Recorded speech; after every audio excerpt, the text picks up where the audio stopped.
Hi friends, எல்லோரும் எப்படி இருக்கீங்க? நல்லா இருக்கீங்கன்னு நினைக்கிறேன். என்னோடய ஸ்டைலில் கேரட் அல்வா பார்க்கலாமா? வாங்க பார்க்கலாம். ஃபஸ்ட்டு நான் கேரட்டை தோல்லாம் சீவிட்டு அதுக்கப்புறம் ரவுண்ட் ஷேப்பில் நறுக்கி வச்சுட்டு குக்கரில் கீ போட்டு மெல்ட் ஆனதுக்கப்புறம் கேரட்டை சேர்த்து நான் நல்லா வதக்கிட்டேன். ஸோ நல்லா இது கொஞ்சம் நேரம் வதங்கினதுக்கப்புறமா நான் மில்க் ஆட் பண்ணேன்.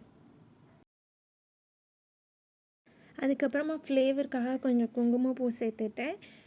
ஏலக்காயும் கொஞ்சம் சேர்த்துட்டு ரெண்டையுமே வந்து அது வேகும்போதே சேர்த்து விசில் போட்டு மூடிட்டு 5 விசில் நல்லா வெந்துருச்சு. ஒரு விசில் அடங்கினதுக்கப்புறமா அதை நல்லா ஒரு மசிச்சு பார்த்தேன். அது அந்தளவுக்கு ஃபைனாக வரல. அதனால் நான் என்ன பண்ணிட்டேன்னா மிக்சியில் ஒரு ஓட்டு எடுத்து திரும்ப அதே குக்கரில் போட்டுட்டு 1/2 டம்ளர் வந்து சர்க்கரை சேர்த்துக்கிட்டேன்.